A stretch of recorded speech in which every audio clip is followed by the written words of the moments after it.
Hello and welcome to Material Matters with me, Grant Gibson. We've been going for 2 years now, but for listeners who might be new to all this, the idea behind the show is that I speak to a designer, maker, artist or architect about a material or technique with which they're intrinsically linked and discover how it changed their lives and careers.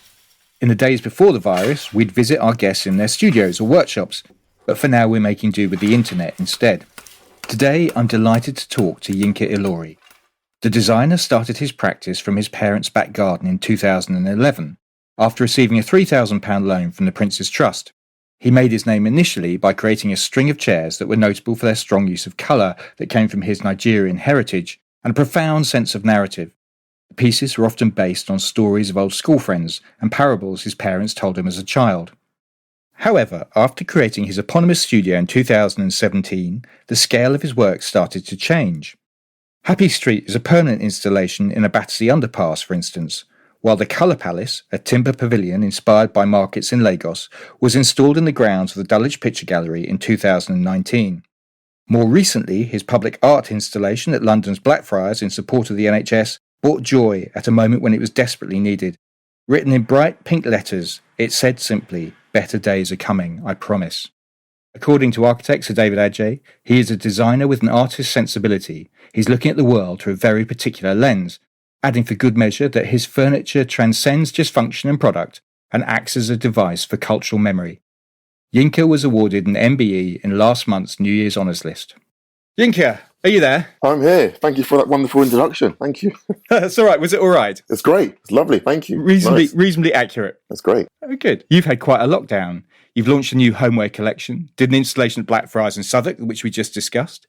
There were windows at Selfridges, a project at Quadrat, the Danish textiles company. You found yourself part of a new design movement, New London Fabulous, and, you've been awarded an MBE in the New Year's Honours List to boot. It looks like you've been incredibly busy, but how has lockdown been? Has it been difficult? Thank you. Yeah, it's been a tough lockdown. I think, we were all faced with, a situation that we weren't, prepared for or we didn't have to sort of deal with. Because, this is the first time we've ever kind of had a pandemic. So I think, when we were hit with, lockdown measures last year in March, it was near my birthday, which is in April. I had high hopes, for my birthday and what I wanted to do and how I wanted to celebrate it. So when I spent April at home, I was like, what the hell am I going to do? We had lots of projects on in the studio that we were potentially working on, from like public commissions to private and just, lots of, exciting things that were put on hold and either the company went into liquidation, so we didn't even get paid for some of those projects. So that's when I decided to sort of launch the homeware collection during lockdown. Interesting. So the homeware came directly from the pandemic. This wasn't a long-term plan, in other words. No way at all. We have families and we have, a team. You pay their salaries and that kind of thing. You got to keep going. So I think I just thought, what can I do to kind of keep my studio going and keep busy? And it started off actually just me designing a pair of socks, which I put on my Instagram, and it got like 3,000 likes. And I was like, this is insane. A pair of socks, such a basic object, but it's somehow brought joy to everyone's lives because we're all at home going through the same thing. And then that's how I started doing the homeware collection. It was by accident, out of fear and frustration and just not knowing what's going to happen. I'm quite intrigued that you decided to make it yourself rather than go to an established manufacturer. Why was that? I wanted to kind of have that sort of sense of control and ownership of my work and of my studio, and I think it was something I hadn't done before. I wanted to sort of be involved in every process, from the the sort of product development, the materials development, the quality, talking directly to the manufacturers, which was for me was a huge learning curve and an amazing experience. I mean, I couldn't travel to these places like Nepal and Portugal to go and speak to these people, but we did it over Zoom. Okay. The quality was incredible. So what are you getting made where, Yinka? Sure, yeah. So, we produced a kind of a full homeware collection that consists of Tibetan rugs that are handmade in Nepal. And we produced stoneware bowls and plates that are made in Portugal. We produced enamel mugs produced in Poland.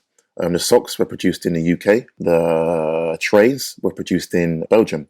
So a mixture of sort of, they're all kind of produced in Europe, which has been pretty, good. But with Brexit now, it's caused lots of confusions and stresses with customers. Yeah, well, that's quite interesting. Can we unpick that briefly? What kind of stresses has it caused? What's causing the stress for me is the taxes that customers are faced with, So if they're going to order something from me, if it's over 150 quid, you pay some tax. And the tax bill that they get is kind of, they don't get a warning. There's no kind of pre-heads up on what the tax bill is going to be. So they hit with, let's say, a €40 tax bill because they've ordered something from me. So that's it kind of off-puts my customers for ordering things from me because it's going to cost more, probably more than the products. If you order a pair of socks, you might pay some tax on that. It's just a bit annoying, We're trying to find a way to how we can navigate through that and, I don't know, work through it, but it's pretty tough. And will you keep going with this after the pandemic? I mean, if the pandemic ever comes to a conclusion, obviously. I know. I'm hearing it could take 2 years before we can actually get over this pandemic, like worldwide. And that kind of did freak me out, thinking 2 years of this. But, for me, like this homeware brought me, a tremendous amount of joy, over the last nearly 6-7 months of doing it. But what I will say too is that, it's extremely tough, doing a homeware collection during a pandemic. I think launching any business is really tough during a pandemic. But I've loved it so much, and and it's done extremely well. Press-wise, we're launching in Selfridges, launching in Matches, launching in Browns. We're talking to retailers in the US. Like we've done incredible things just in a short amount of time. So yeah, we're talking about launching phase 2 in summer. Ooh, can you tell us what phase 2 might entail? Sure, yeah. So phase 2 might entail furniture, some chairs that I might do like a limited edition run of chairs, which will be the first time I'm actually doing furniture that you can buy in sets of 8, which I think, will hopefully will go down well. And we're doing like some throws, maybe some sofas, potentially, more rugs. We're doing maybe some candles, some candle holders. So we're really going to really extend the line and really push. This is going to be a bit more different from the first collection. Yeah. And who is your market? Is this stuff affordable, Yinka? I think it is affordable, yeah. I mean, we did, an extensive amount of research looking at our potential competitors and sort of seeing who's selling what for what price and what kind of quality are they offering. I mean, I do think, we sell stoneware bowls for £115, plates for £38, socks, £38. I think for me, I based it on the quality, and I think the quality for me was one of the things I really cared about because I put myself in the position of a customer. If I'm going to spend, £115 on a stoneware bowl, I expect it to be the best quality. I feel comfortable retailing my work at that price, knowing they're going to get the best from me and get, an artist's work that they, that will be in a home for years to come that they can pass on. And that's what I'm trying to push, with this homeware collection. I mean, sourcing your craft makers or your manufacturers must have been incredibly difficult to know about the quality if you're just looking via Zoom, I guess. It was very hard, yes. And I think sometimes over email, things can get lost in translation. There's been times where we've had near arguments with, with potential kind of producers because it's been a kind of, wrong miscommunication over email, over Zoom. So I think having the Zoom has been really helpful because I can understand what it is they're trying to sell, what quality they can offer over. They might show me a plate or a rug and I'm like, okay, that looks good. But with saying that, what's been really tough is that, you can't go and travel to these places to see or feel because an image might look really good online or, on video, but in reality, when you get it, it looks like a load of shit, But what was good was that they sent us samples. We all got samples from all the producers. Right. So having samples come into the office, we got a nice feel and idea of what kind of quality they're offering. Very good. And should we talk about the MBE? Yes. Nice surprise, presumably. How does that work? You get a letter, but then presumably you can't tell anybody for months, right? Yeah.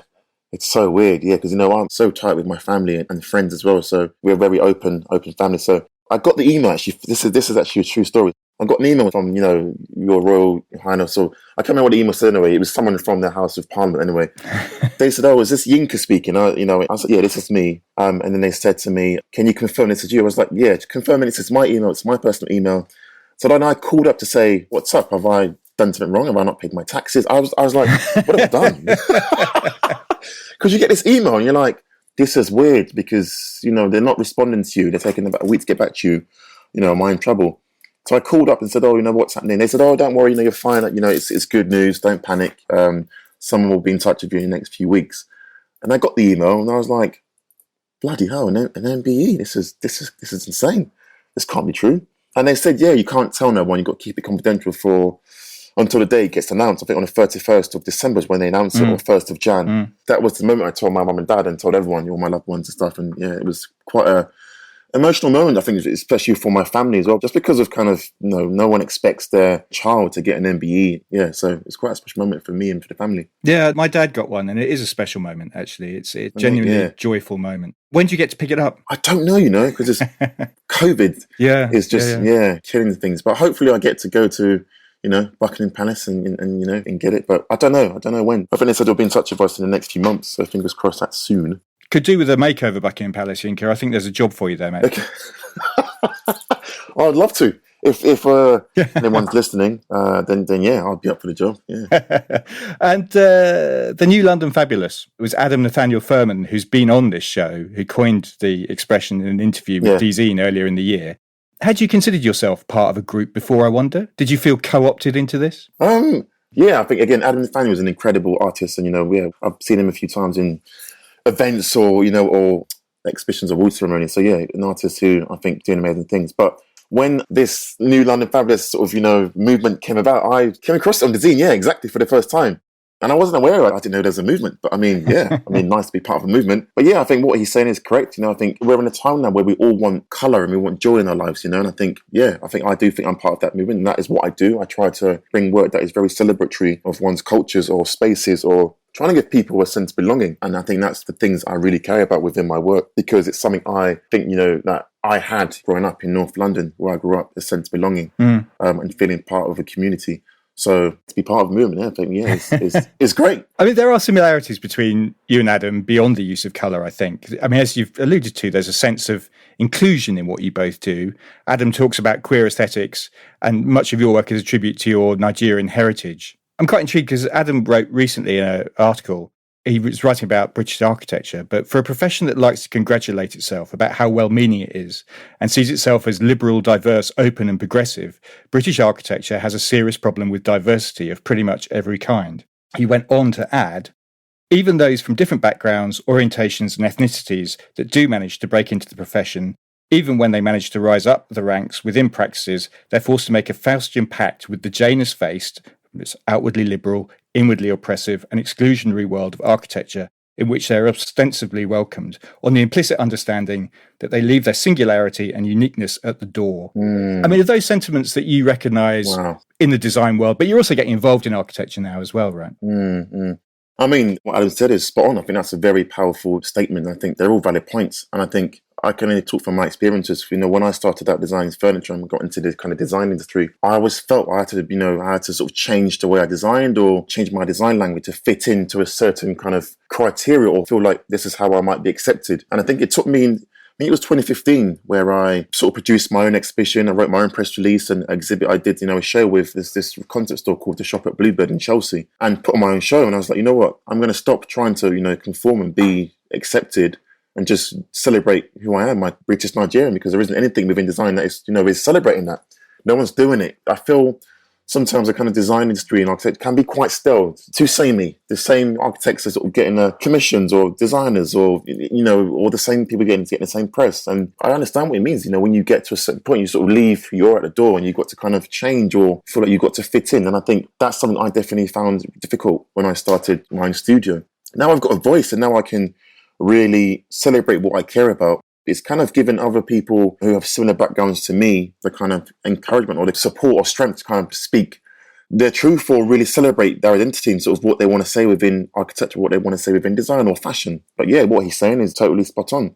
It is inclusive, and I think there's so many things that I think, ways that, architecture and the creative industries can, be inclusive. And I think my example for me was the Colour Palace, when I was doing the Colour Palace with Price Per Architects, we had an email from someone who lived, in the area. And his email was that, Sir John Stone is a man of respect and, and blah, blah, blah. But we feel the Colour Palace, is more better off in the Lagos Shantytown, where it might feed its starving millions. So it's showing how architecture isn't inclusive. It feels like it's owned by a certain type of person and it's not for everyone. And that's it. Because I read that quote, I think you gave it to the FT originally. Yeah. It was described as the person that wrote to you was a prominent public figure. It was described in the press. Yeah. You couldn't tell us who that public figure might be, or give us a clue. No.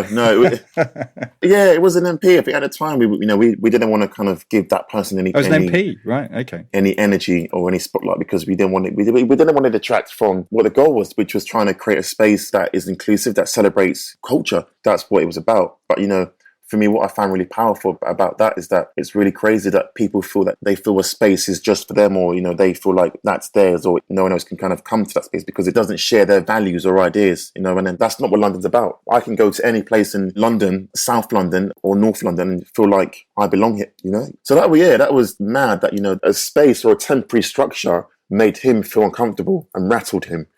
That's powerful for me. Do you feel as if you're a role model? And does that add a certain pressure, I wonder, to your work? I think that in some ways, yes, I've got no problem with being a role model, because one of the biggest things for me is that, I hope to inspire the next generation of kids, young black kids who look like me. And I think that for me is super, super important for me, because I know where I grew up, and I know how hard it was to say to someone, I want to be an architect, and I want to be, but there's no architects who look like me. Like, I can't relate to an architect who looks like me apart from, Sir David Adjaye, because he's someone who's done it. He's a mentor for me and someone who I look up to, and someone who's breaking barriers and deconstructing the narrative of what people think architecture should be or what it should look like, I'm 33 and I'm young. I'm still, I like the same things as someone who's 18 likes, or someone or the music they listen to, or dressed like someone who's 19 or 20. So I want to be relatable to those young kids who live in a council estate and have big dreams and know, you know what, yeah, you can be a designer, you can have a studio, you can be an architect. It's possible because I'm doing it, So yeah, I do think I'm a role model.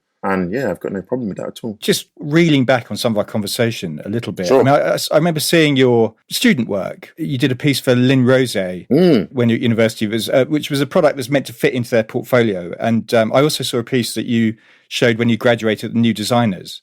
And they look solid enough, but they could have been designed by anybody.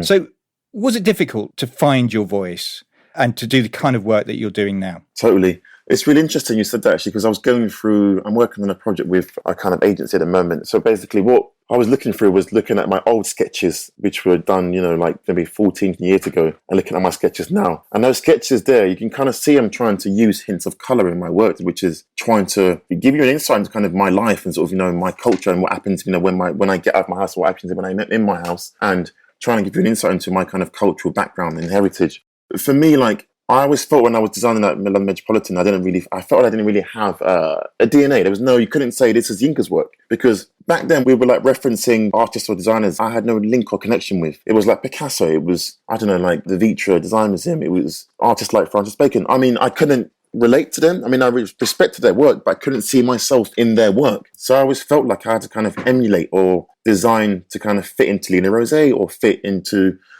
new designers, because that's what's going to, that's what Hills will like or Habitat will like, and that's going to be what, the consumer will like. So I always kind of felt I was designing to fit in, and there was nothing of me in those products. Whereas now, when I design work now, without even knowing, you can know that's Yinka. That's Yinka's chair. Yinka's had a piece in that. Do you know what I mean? Yeah. And I think now my work it's distinctive now, my work. A signature.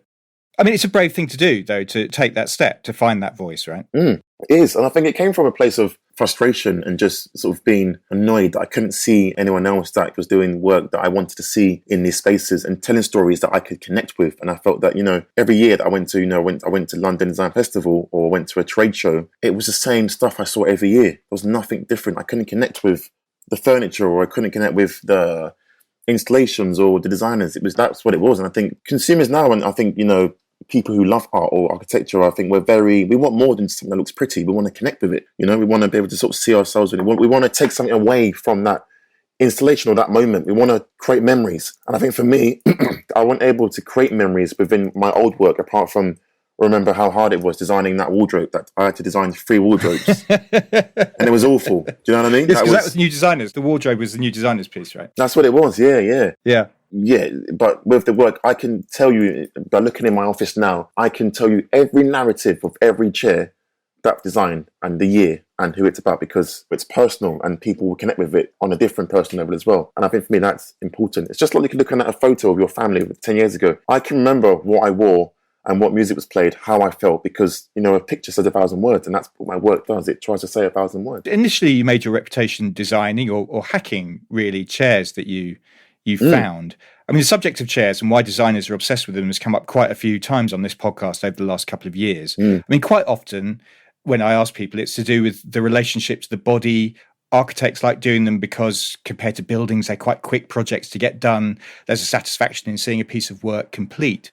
But your interest in chairs comes from a very different place. They're essentially kind of a canvas upon which you draw a narrative, right? That's right, yeah. I think for me, I started out designing furniture nearly 10, 11 years ago.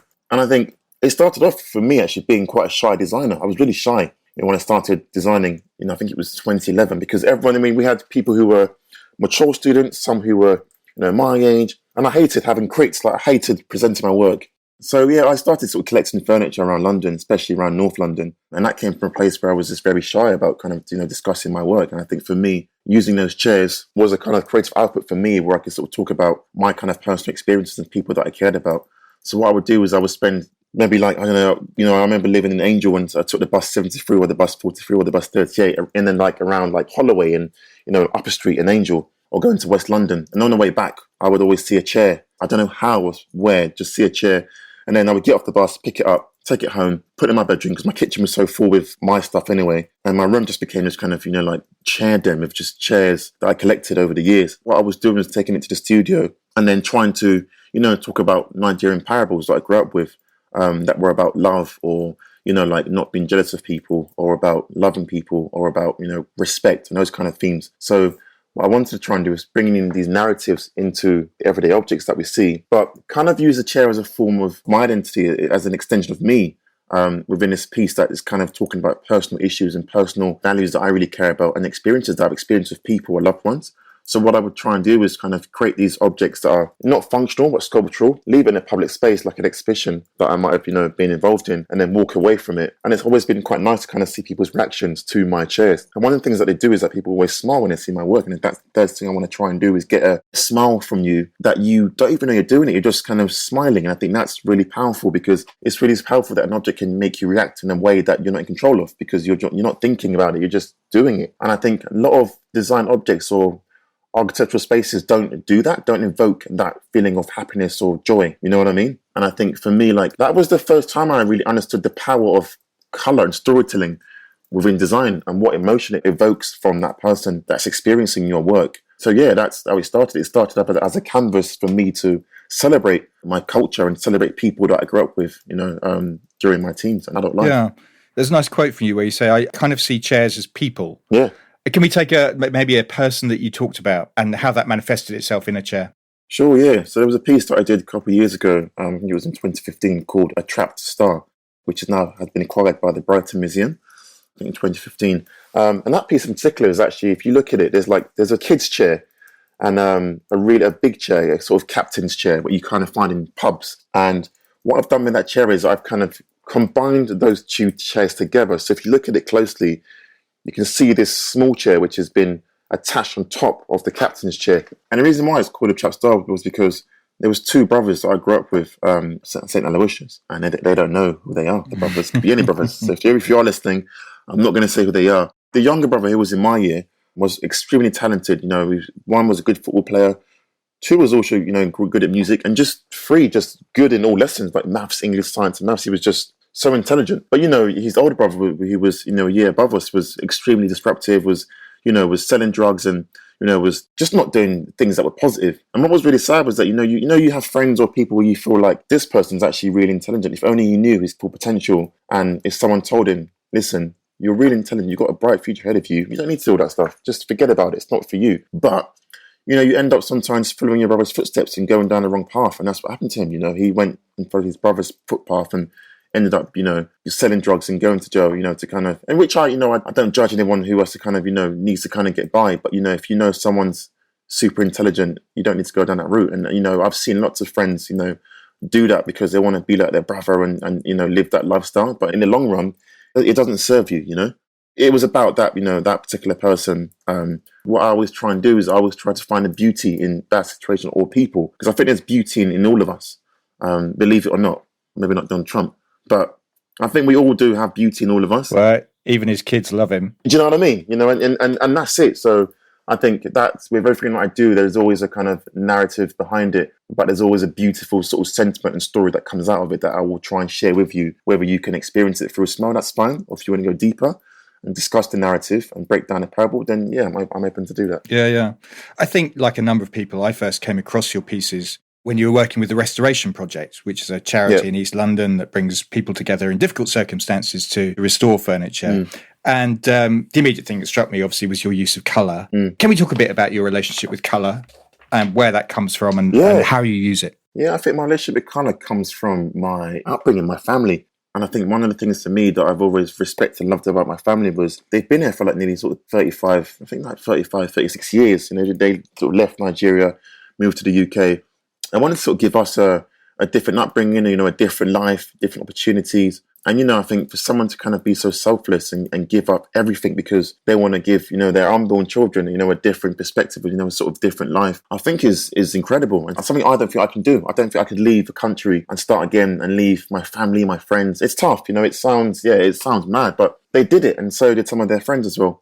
But I think for me, like, one of the things I saw about them is that they had a bunch of friends who kind of did the same thing as them and who were from Nigeria, moved to the UK. And what they did was that they had lots of parties, they had lots of kind of key special occasions with people who had the same kind of, culture as them. I've seen you talk about it. They filmed their parties and watched them back. Yes, they would film it. It's true. No, that's true. It's true. What we would do, like, for example, sometimes we would have, I lived in a place called Essex Road in a 2-bedroom flat, and our living room was tiny. So, but then we would have my uncle come round, who was a performer called Obalola. He's he's a musician. And what he would do was he would bring his keyboard round to the house with his microphone, and he would play his keyboard with his kind of like his sound system in our living room and have it full blast. And it was a block party. Everyone was invited. You could be from, as long as you knew my family, coming to our house. It would go on into our kitchen, our bedroom, our bathroom.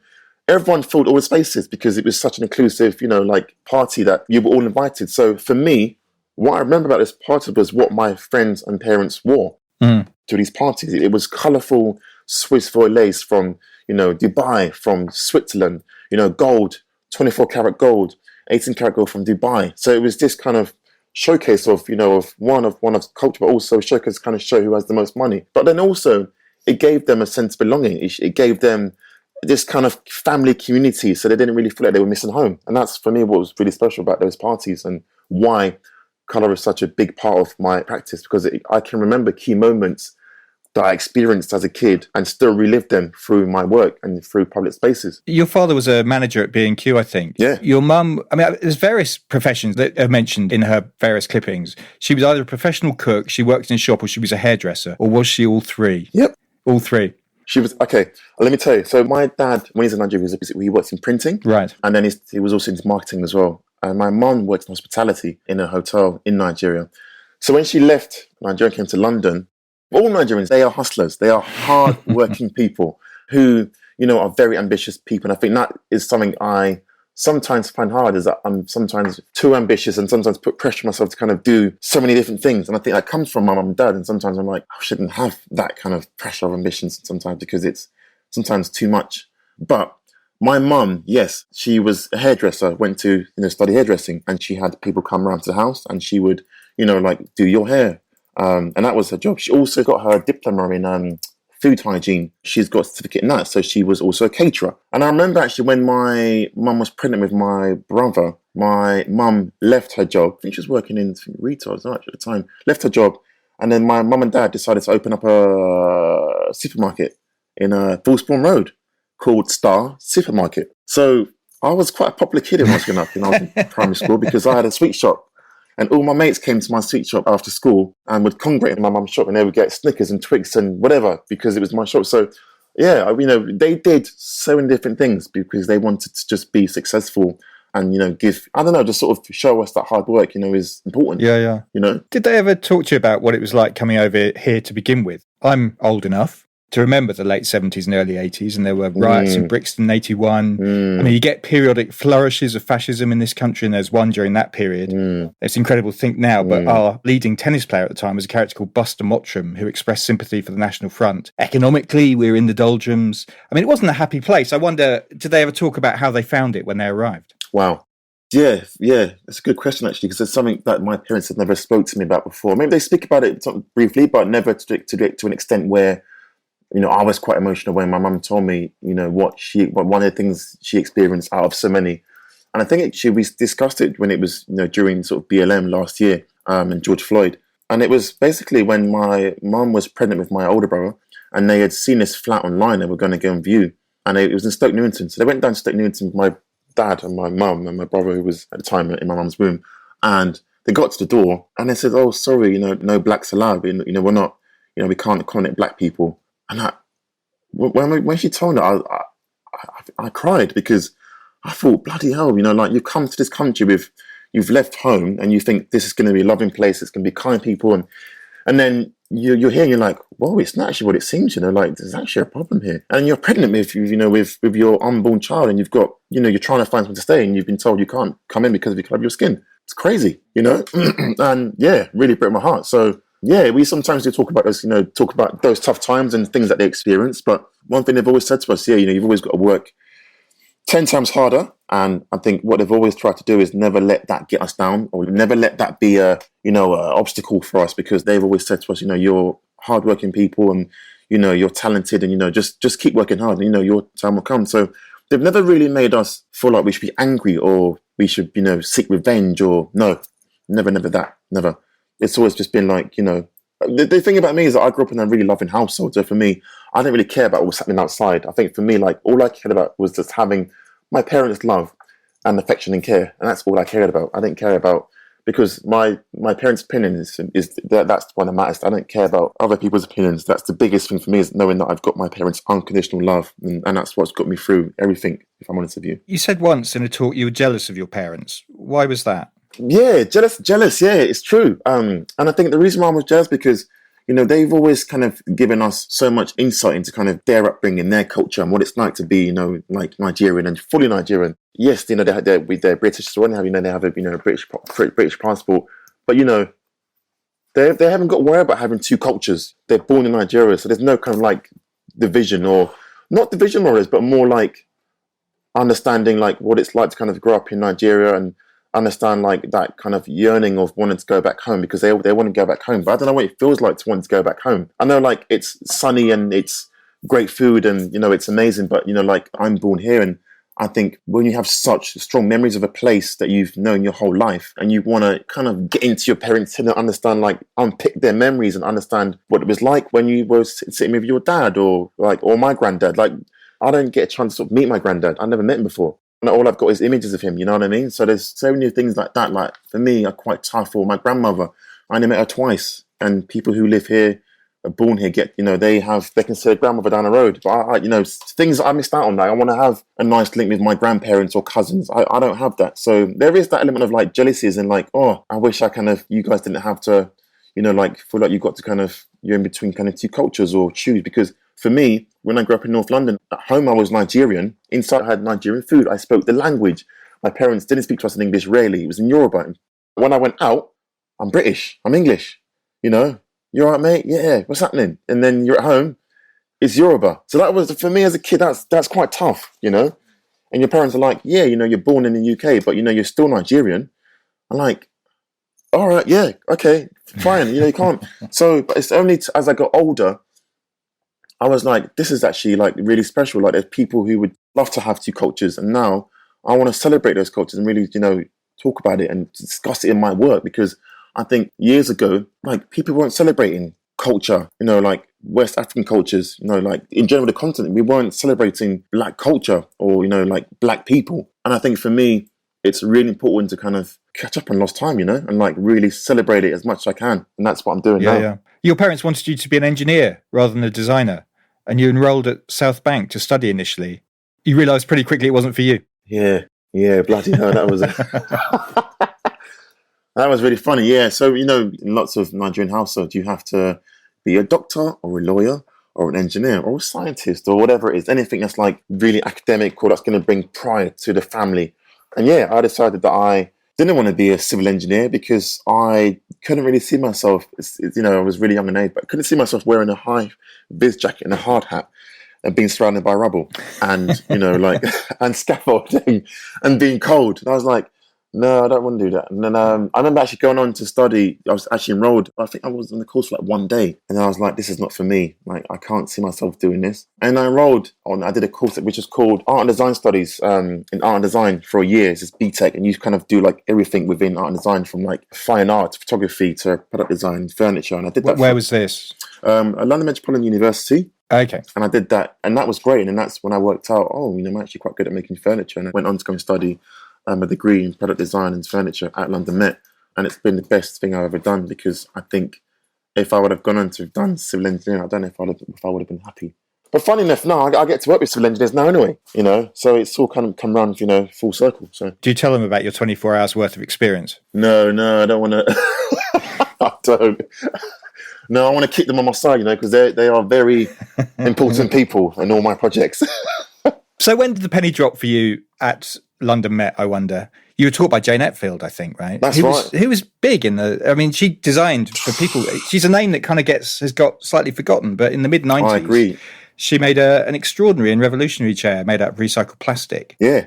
So when was the moment when you went, this is the work I want to do? I mean, obviously you're still trying to do other things when you graduated from New Designers. Sure, totally. I think it's a shame, actually, because I wish I could speak to Jane Atfield. I don't know, maybe I should try and reach out or try and find her. But if you are listening, Jane Atfield, please email me, or I'd love to chat to you. But I think when I was in my first year, you get given a bunch of projects, like, they're really trying to do, you were just experiencing different kind of projects. But she gave me a project that was called Our Chair. And that project changed my life. And the reason why I'm doing what I'm doing today was because of Jane Atfield and that project she gave us. And that project that we did was basically, we had to go and, I think it was first kind of, done by Martino Gamper when he did this project called 100 Chairs in 100 Days, where he went off and went to go and find, like different unreloved, like old chairs, and he sort of like reloved them and sort of like gave them a like new narrative and new kind of form and structure. And he did it for 100 days. So Jane gave us that brief and said, okay, this is someone you should look out for. This is what he's done. You're going to now attempt it yourself as well. Go and find 2 chairs and work with someone on your course and, redesign this chair.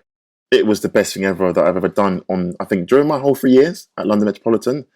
That was my favourite project. And that's what gave me the kind of encouragement to go and do that when I finished university, to go and start recycling old chairs and old furniture. But then at the time, I know that she did this recycled chair using recycled plastic, and I think it's actually at the V&A, I think it is actually. We didn't really know how important Jane was, I think, at the time, because I think Jane was part-time. But you're right, I think she's incredible, and I think someone doesn't probably get the credit I think she deserves, and think is a bit forgotten. But I think that project did change my life, and I think I'm forever grateful, because I think that project for me opened my eyes, and I think that was the first time I thought there is storytelling within design. And that was how I started storytelling, was actually doing that project called Our Chair. Because the reason why I think it was really powerful, because those 2 chairs that I actually got was from 2 different places and 2 different people who lived 2 completely different lives, which is really powerful. So that chair, as mad as it sounds, as seen or has experienced different things or people, or has been in 2 different environments. We're now taking those 2 chairs who, have come from 2 different people's lives and giving it a new narrative, and maybe not forgetting those existing narratives or existing stories, but giving it a new story that will now be at the forefront. So that was the first time I actually understood the power of storytelling within design. After graduation, your rise has appeared quite seamless. You did a 3-month internship with the designer Lee Broom. I mean, he started his career by hacking chairs with strips of fluorescent lights, as I recall. Yeah. What did you learn from Lee? Your work would appear to be quite different. Yeah, I think if I'm honest with you, I emailed a bunch of different people trying to get into it, but no one was getting back to me. And I had interviews and I was unsuccessful with the interviews. But Lee Broom was the only person who gave me my first internship. I was with Lee Broom for maybe 2 or 3 months. And at the time he was working on a project in Westfield, this Lebanese restaurant called Manalown. I, got an insight into sort of how you sort of start a project from start to finish. And I remember going into this restaurant, which was an empty space, but understanding what it is to kind of, buy furniture, like designer space, like site visiting, for example. I don't know, like just kind of like creating mood boards, those kind of things. And also just managing a project, I think is things that, I didn't know how to do at the time. But I think I wanted to try and get an insight into kind of running a studio so I could potentially do my own studio in the future. But his work, I think he was one of the designers at the time who really excited me, because he was doing things that no one was doing. He did this table that was made that he kind of had this, I think it was this kind of plywood outer surface, and then the inside had this kind of like Peruvian kind of carpet that he inlaid in the inside. And I was like, that's crazy, because no one was doing that. So I think for me, he was one of the people that I think was a cross between kind of functional design and art, but also unfunctional art and design. I think he was one of the people where I thought, wow, I want to learn from him. I want to, work for him and just understand how he thinks and what's his thought process, because his work was incredible. And then he was doing lighting as well. He was doing these things called decanter lights, where he was getting these secondhand lights and then sort of putting light bulbs into them and sort of selling them. And then, those lights, they've done extremely well. Yeah. I mean, there was a quote from you that I read in Design Week. You said it was around 2015 that you were having thoughts of giving up design due to the frustration of feeling people didn't understand the designer I wanted to be. Who didn't understand, I wonder? I think it was like, press people. I think it was design peers didn't understand sort of where I like to position me. I can only kind of relate it to when you have an artist, for example, who is, let's say, I don't know, who does country music, for example, and he's now signed to a music label, and they can't work out where to position her. Like, where does this sit? And then they go for country and they start doing, I don't know, rap music, and it's like they're confused. They don't know how to market this person, and I think that's probably what it was for me, because no one at the time was kind of talking about storytelling, talking about British Nigerian heritage, talking about colour, talking about Nigerian folklore. It was all very new to people, and I think no one understood what it was I was doing, or am I an artist, or is he a designer? And I think for me, I was struggling because I didn't really feel like for me to do a trade show was the right thing, because I wasn't selling mass-produced products that you could have in a hotel or in your house. Do you know what I mean? I wasn't creating work for mass production. I was creating work that was meaningful, was one-off piece, and was more, in line with, let's say, I don't know, like an art exhibition that's maybe at Frieze or Art Basel or Design Miami. And that's what I wanted to do. But I didn't know how to get into that type of space. So I found myself a little bit confused, doing, like waiting every year, once a year to do, LDF, which was fine. And I think, served its purpose at the time. But I think for me, it came to a point where I felt like I was wasting my money, standing at paying X amount of money for space to exhibit my work and waiting for retailers or buyers to come by and be like, oh, we love that, we're over 50. It didn't work for me, And I get a lot of up-and-coming creators now asking me, what are your thoughts on doing trade shows? Are they beneficial? Yes, they are beneficial for the first or second year, but after some time, if I'm honest with you, it is a huge investment, and, you could end up not even getting nothing from it.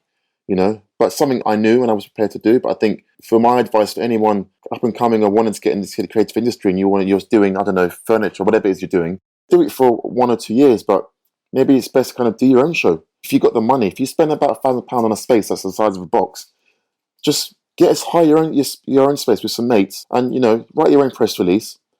Find 10 or 10 blogs or people Design Milk, or it might be L Decoration.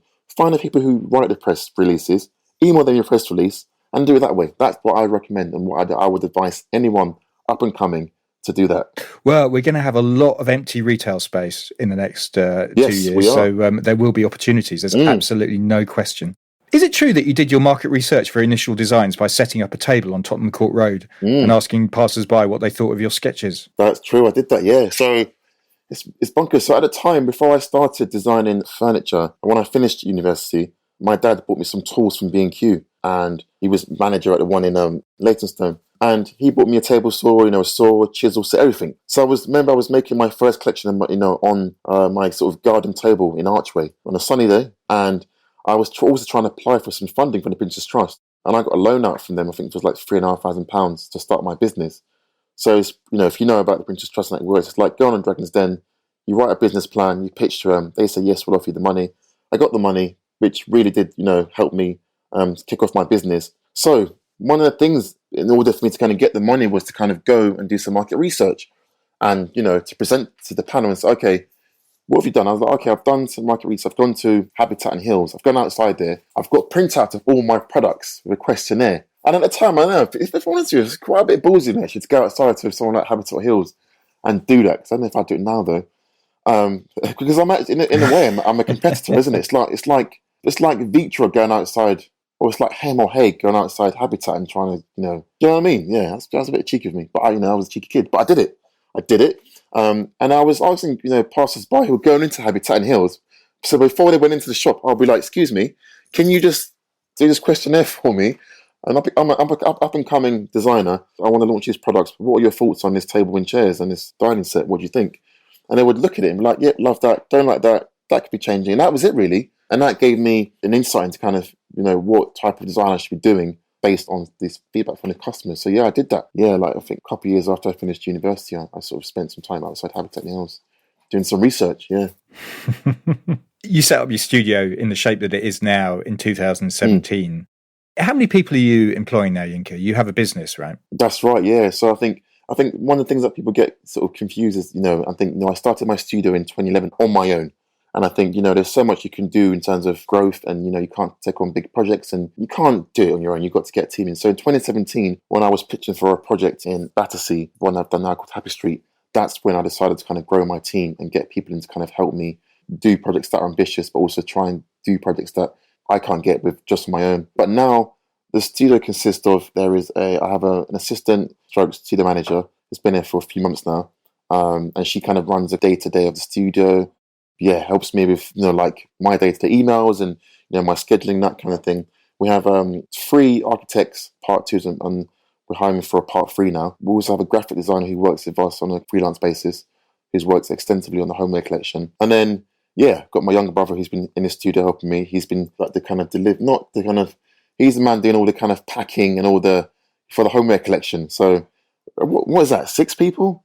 6 people right now, which is crazy. I don't want to get any bigger than that. It's I'm not gonna lie, it's stressful managing people and managing a team. It's tough. So I think I'm going to cap it at 6, fingers crossed, and not get any over ambitious anymore, and that's it. And when you did that, your work seemed to change scale. There was a playground installation for Pinterest at the Cannes Lion International Festival of Creativity, big installation at Somerset House, an installation under a bridge at Thessaly Road in Battersea called Happy Street, and of course the Colour Palace that we've kind of touched on. Was this part of a plan to get bigger, to stop doing chairs, to do bigger projects? It wasn't part of a...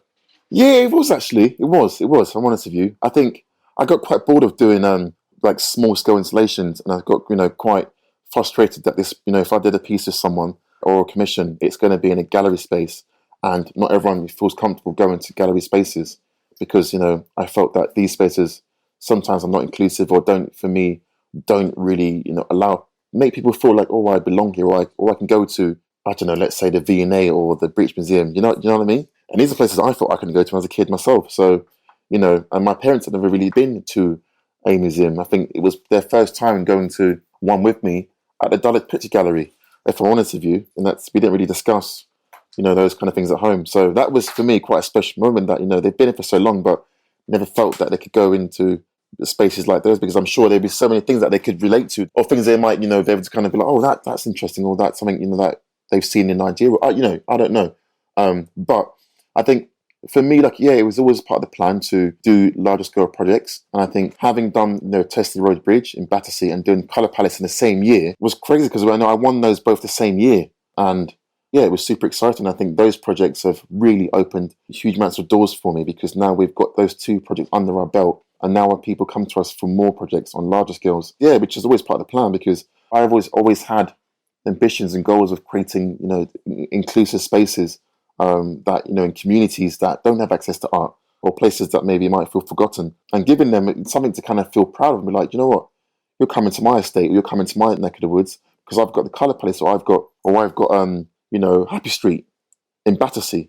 Do you know what I mean? So it's trying to create monumental and places of destination that people travel to go and see. Going back to the Colour Palace for a moment, it kind of got compared to the annual Serpentine Pavilion by critics. I mean, were you aware of that? And did you feel in competition? I mean, if I'm going to say no, I'll be lying to you, because, there was some discussion with people in the team and, prize score as well. We spoke about it, but I think we left it to the critics, really. I mean, it wasn't up to us, to sort of say, because at the time there was lots of negative press, with the Serpentine Pavilion, and also with, the piece that was done by, I forget his name now. What was the architect's name? Junior Ishigami. Yeah. But at the time there was lots of negative press about what he'd installed, and people compared it and said, oh, the Colour Palace was better. I didn't say that's what the critics said, but I don't know really. I think over the years, I don't know. I don't really care what critics think anymore. I just do me, I just got, I think everyone's got has got an opinion, but I don't really watch what critics say or. I mean, should I care what critics think? I don't know. I don't know. I wouldn't, but I wonder, because that dovetails with the question I was about to ask, which is, when you're doing these bigger public projects, do you get a different type of criticism than when you're doing furniture, I wonder? No, not really, no. The only thing that I find frustrating maybe is because I think sometimes when we do, and I think it's probably my fault, because I'm really good at colour and good at pattern. I think sometimes people forget that I'm a designer and I design spaces, and, if I've designed a skate park, but the first thing they ask me is, oh, did you just do the colours, did you? I'm like, no, I designed the skate, I designed it, and the colours too. Or, you've designed the Colour Palace, and, with price score, oh, did you just do the colours? No, we sat down together, and it was a collaborative process. So that, for me, I think is sometimes frustrating. But I think now I'm becoming quite vocal about and just saying, you know what, yes, remember I've studied product design and furniture. I've done it, for 3 years. Like, give me some credit. But also, I love using colour, but I think sometimes, can't blame people. I think the first thing you see is the colour. If you saw a building that was just grey, then it would be more like, wow, that's an interesting building. Wow, look at look at the shapes, the kind of.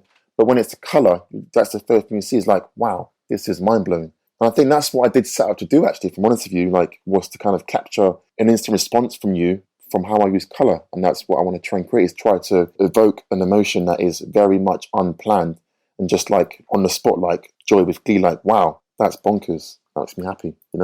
Our time is up, Yinka. Final question. Plans for the future? What can we expect from you? More homeware by the sound of it. More homeware. I'm doing I've got 2 big public commissions that will be launching this year. One of the biggest ones, I think they're both important, but I think the one I'm really excited for right now, because I've done a few playgrounds, is I'm doing a permanent playground in East London in Barking. So look out for that. Yeah, it's going to be permanent, there forever. So that I'm super excited for. So can't wait for that to kick off this year. Very good. Very good. Well, that's a lovely uplifting place to leave it. Thank you so much for your time, Yinka. Really appreciate it. Thank you. Thank you very much. And to discover more about Yinka's work, go to yinkailori.com. As ever, there are images from the interviews as well as little films and other things on my Instagram page, Grant on Design. And you can find all the podcasts that I've done, sign up to my newsletter and lots of other stuff at grantondesign.com. Finally, this is really important, if you've enjoyed listening and want to see this podcast flourish, then please rate and review on Apple Podcasts or wherever you listen to this from. And it would make me really happy if you went to my Patreon page and made a pledge at patreon.com/Material Matters. You'll be helping to take the message of the importance of materials, skill, craft and design to a whole new audience. Thanks so much for listening, and please stay safe and well.